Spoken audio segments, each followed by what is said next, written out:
everyone, this is Jackie Williams and welcome. In this video, we are going to do a cute project with the Apple Harvest bundle, and I want to show you some basic watercoloring tips as well. So let's go to my desk.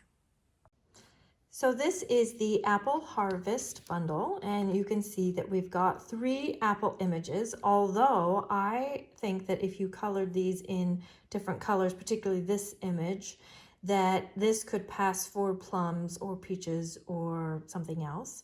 And then you have some flowers in background and some nice general words that are all occasion. And then the dies, there's quite a lot on here, and I tried to keep them as neat as I could. You've got labels and borders and of course images that or dies that fit around the images, and then some standalone dies. The one thing that I really liked is you have 4 flowers and 9 leaves. So that makes it really easy to just place them down and run it through once and get quite a few for your project. Now for tonight's project, I want to start first with a piece of basic white, and this is 4 1/4 inches square. And I'm just going to create a really simple background using our masks, and I thought that the check or the gingham was quite nice with the apples. And I'm going to use a bit of smoky slate and just do a really soft, subtle background here. And just a little bit in through the middle of my square. And although it looks like there's nothing on there, when you take it away, there actually is quite a bit of ink on the paper. Now I'm going to set that aside. And next we will stamp and color our apple image. And I'm going to use my Stamparatus, and I have here watercolor paper, which is 100% cotton, which means it's not going to shred as it gets wet. I'm just going to position this so that I'll stamp right on the edge.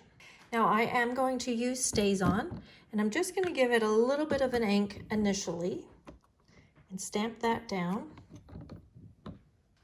And I'm going to use this light outline to watercolor in my image. And I am going to use my ink pads this time, and this may be as a tip that you may or may not have heard before, that you can use the same ink pads that you use for stamping for your watercoloring.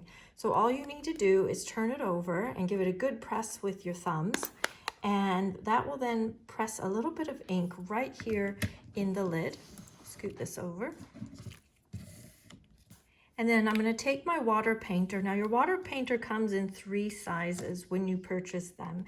I don't have the really wide one here, but you've got the medium tip and the very fine tip, which is what we need for an image like this. So I'm going to start with the medium tip and get that water running so you've got a nice dilute color, and then just go ahead and watercolor your leaves. And I'm using Granny Apple Green.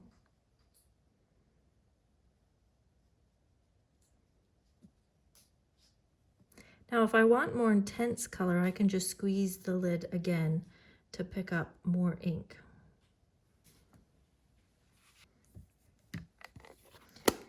It's important to let this dry in between the layers so that the colors don't run together. Now, also notice that I've left this in the Stamparatus so that I'm coloring it right on the Stamparatus platform. Now I'm going to use Highland Heather and just color in my flowers. And this time I'm using the very fine water painter because these are fairly small.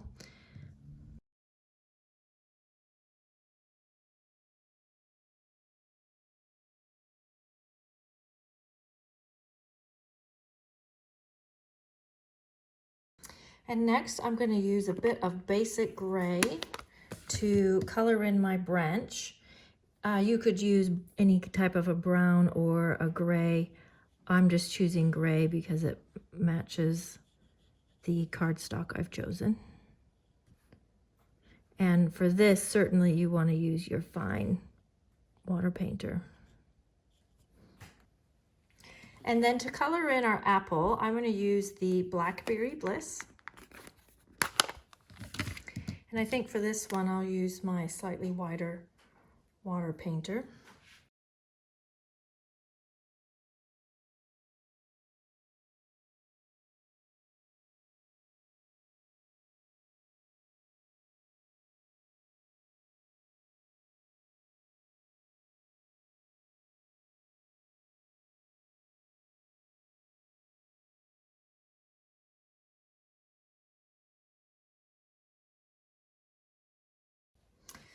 Then once all my coloring is completed, I am going to stamp this again. So you see I've lost a bit of my outline. So this will just crisp up my image after watercoloring. And there we go. After the image is completely dry, I've cut it out with the die in the set. And one of the nice things about using dies as opposed to your scissors is it often cuts out the little details in between the images so that when you place it on your project, you can see the background or the details behind even through some of the negative space.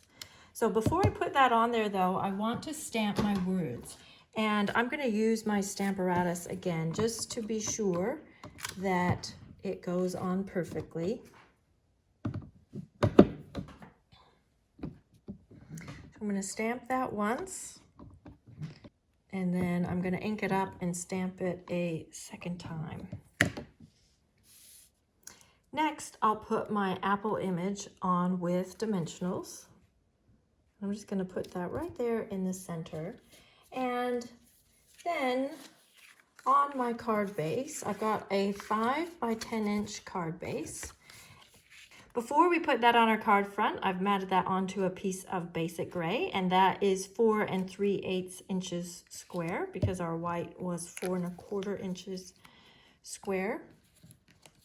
And I am going to place 2 pieces of Night of Navy, and these are just maybe about 1.5 by 1.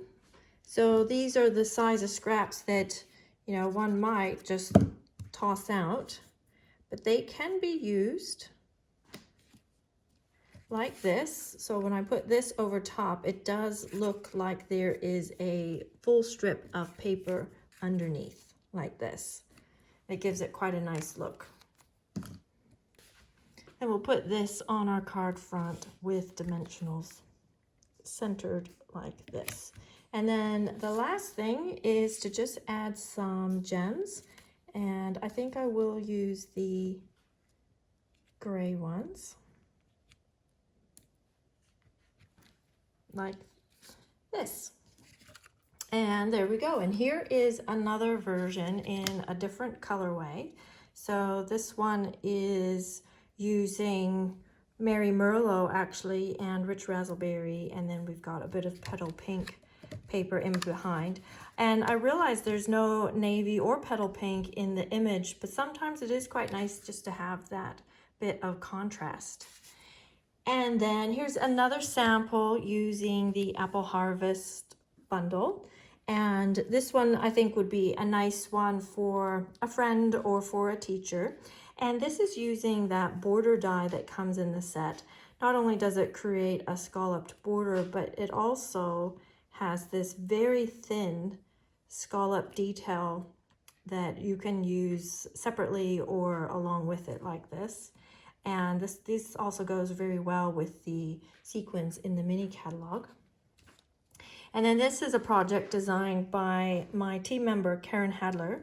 And this one, the apples have been painted with the pearlized enamel effects, and the red apples were tinted with red ink. And then you can see that's another use of that border die. And then the final sample is a beautiful notebook, actually, just for something a little bit different. And I have used the texture sheet papers because I realized all my samples were basically red or pink. So I wanted to do something a little bit different. But this time I didn't use the apples at all, but rather used those beautiful apple blossoms and the leaves that are in the set to create a nice, basically, branch of flowers on the front. And I used that branch die a couple times underneath so that you would see that gold running through the flowers throughout. So there we go. I hope you enjoyed that and got some inspiration and maybe learned a few tips about using your ink pads for watercoloring. Thanks so much for joining me, and please leave me a comment and share this video. I'll see you next time. This is Jackie Williams. Bye-bye.